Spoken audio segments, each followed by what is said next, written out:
I think what we have here in Hollywood is high art. It's Party time! Sparkle time!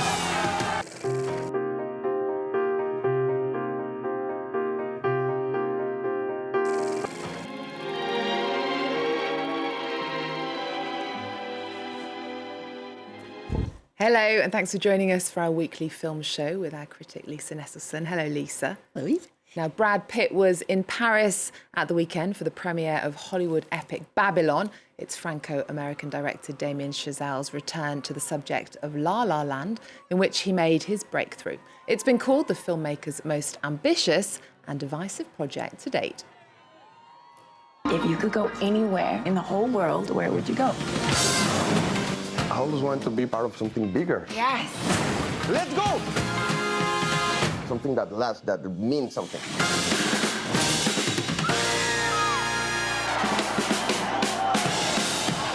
You know, when I first moved to LA, I got your face tattooed on my back. you know what signs on all the doors read? No actors or dogs allowed. I changed that. Good morning. Good job for you. I'll do anything. That's the cocksucker they sent to screw us. Well, Lisa, I've seen some great critic quotes about Babylon, a spectacularly long, grossly indulgent, hilariously vile ode to cinema. Its overwhelming muchness is exhausting. And imagine Singing in the Rain, but rancid and cynical. Is it worth 3 hours and 9 minutes of our time? Yeah, before the invention of synchronized recorded sound, which made it possible for the characters in movies to talk, for their lips to match up with what they were saying, and way before there was television, and so television shows like this, where we talk about talking pictures, there was a young and very exuberant film industry. Now, if you buy a ticket to Babylon, you get your money's worth in sheer, unbridled spectacle. I liked it way more than I was expecting to, and I was never bored. Chazelle understands that while people come in all shapes and sizes, most moviegoers like to gaze upon uncommonly attractive people. So for those who liked Chazelle's La La Land, the undeniable physical beauty of Emma Stone and of Ryan Gosling made it easy to root for their thwarted romance. You don't get handsomer than Brad Pitt, even in aging, dissipated mode as silent film star Jack Conrad. And with every film, Margot Robbie demonstrates her acting talent while simultaneously being a major babe. She plays freewheeling, ambitious nobody Nellie Leroy, and newcomer Diego Calva as ambitious Mexican Manny Torres is terrific. Okay, well, we can hear from Brad Pitt and Damien Chazelle from the red carpet in Paris at the weekend. He's a character who was big in the silent era, but our film takes place, you know, at that jump, that big monumental transition from sound, to the silence to the talkies. And most of them didn't make it. They didn't make that transition. The film is set in a Hollywood in the midst of a major transformation, from a sort of Wild West or circus atmosphere to a big business industry. Big business. Now, Damien Chazelle has said that Babylon is born from a bit of trivia on the mortality rate in Los Angeles and how the number of deaths seemingly caused by suicide rose during the late 1920s and 30s, coinciding with the end of the silent film era. Well, if you think of Los Angeles at the end of the 1920s as a company town, the sweeping change of having to have an acceptable speaking voice and a knack for delivering lines did sweep away the prospects of continuing to earn a living for a lot of people very abruptly. They just looked good, but they couldn't talk. Upheaval breeds panic, and panic breeds extreme behavior, which here is mostly fun to watch, even if I understand why some people find it tiresome. Okay, well, next to the French Golden Globes, or Lumières, they're the film prizes given out by the foreign press here in Paris. You and I are members of the Lumières Academy. This week, for the 28th time, we presented our awards for the best French films of 2022. We did. Over 360 French films were released in France last year, 98 of them, by the way, directed by women. We whittled that down to 39 nominated films in 13 categories, and the Lumière Trophy for Best Film of the Year went to the film that had the most nominations, The Night of the 12th by Dominique Moll. Let's take a look. À la PJ, on raconte que chaque enquêteur tombe un jour ou l'autre sur un crime qui le hante. J'en peux plus de tous ces connards. Ça me rend haineux. Elle se met à vous tourner dans la tête jusqu'à l'obsession. Arrête, ça vous bouffe de l'intérieur. Maintenant, arrête-toi! Ça vous dévore.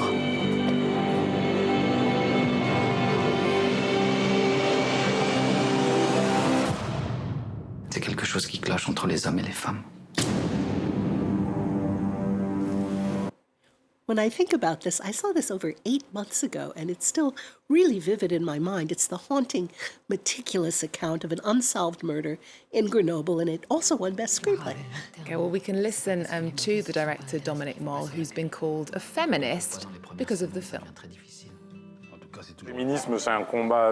I believe that feminism is a fight led by women and that men can offer support and listen to them. But I think that it's a bit weird or unjustified for a man to give himself the title of a feminist. We tried to make a film that listens to women and questions masculinity. That was the winner of the Best Film. Best Actor went for the second year in a row to Benoît Magimel. Yes, for his turn as a charmingly sleazy French official in a French outpost where the government may or may not be up to no good in Pacifiction, was also won Best Director and Best Cinematography. Best Actress went to Virginie Efira for Other People's Children by Rebecca Zlotowski. Efira plays a woman who forms a relationship with a divorced man who already has a young daughter. The protagonist's ticking biological clock means she may miss the chance to conceive a child if the romance doesn't pan out. And speaking of a serious desire for a child, Best First Film went to The Sixth Child. I really like this movie. It's about a well-to-do couple of lawyers who have been unable to conceive, meet a Rom couple who don't believe in abortion, are expecting a sixth child, and know they can't afford to care for it. Best documentary went to Alice Diop for We, her look at the incredible range of lives along one commuter rail line that slices across Paris. Diop has, of course, been getting a lot of attention for her first fiction film, Saint-Omer, which just opened in the U.S. and was chosen to represent France as a candidate for the Foreign Language Oscar. And if you understand French, you can watch the ceremony archived online, where you may recognize France 24's own Eve Jackson and Olivia Salazar-Winspear, who co-presented the evening. So many great French films to catch up on from last year. Now, tributes are being paid to the Italian actress Gina Lollobrigida, who died this week, aged 95. She was one of the most recognisable Italian movie stars after World War II, maybe best known for René Clair's Beauties of the Night. She played opposite Hollywood stars such as Humphrey Bogart and Tony Curtis. Juliette Lorraine looks back at her life. Nicknamed La Lolo, Gina Lollobrigida was one of the biggest stars in European cinema in the 1950s and 60s. Born in 1927 under the name of Luigina, she was a keen drawer and painter. At 16, she got into the art school in Rome. Then she entered beauty contests. She played in her first movie at the age of 19 years old. I became a movie star, but I didn't want to be in films. I didn't think cinema was art. Christian Jacques, a French filmmaker, made her a cinema icon. In 1951, he gave her the role of fortune teller in Fanfan la Tulipe. In 1953, she played in the movie Bread, Love and Dreams, which was a big success in Italy. She was considered one of the most beautiful women in the world. Beauty doesn't mean a thing. To stand the test of time, one needs to be smart. In 1956, she became a Hollywood legend, playing the acrobat in Trapeze with Burt Lancaster and Tony Curtis. And then Esmeralda in The Hunchback of Notre Dame with Anthony Quinn as Quasimodo. Turning away from the cinema in the 70s, she became a photographer and a sculptor. In Cuba in 1975, she produced a documentary on Fidel Castro. Gina Lollobrigida celebrated her 90-year-old birthday in 2017 and soon after inaugurated her star on the Hollywood Walk of Fame. She was arrested in 1966 and sentenced to 2 months in prison, which she didn't have to serve, for being too scantily clad in a film, as if she just came up with that idea on her own. No costume department. She had real comic timing and was undeniably sultry. I have a soft spot for the daring do of Trapeze, which was shot here in Paris at the Cirque d'Hiver, the Winter Circus, with Burt Lancaster and Tony Curtis.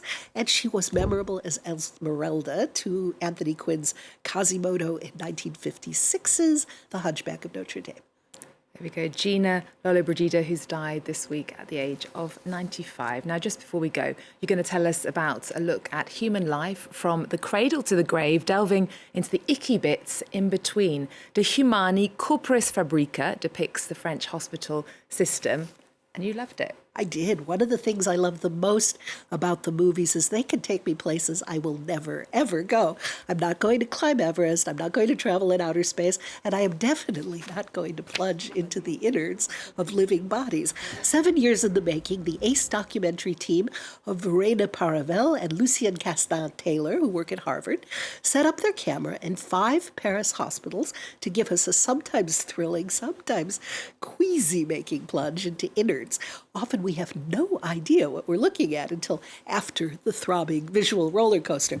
Oh, so that was an intestine. Oh, so that was the inside of a penis. The images are astonishing, and so is the patter that medical professionals engage in while doing their jobs, often with the same practice boredom as a mechanic working on a car. Okay, Lisa Nesselson, thank you so much. I'm not sure I'm going to watch that one, I have to confess. We're going to leave you with some squishy innards. Thanks for watching. See you next time.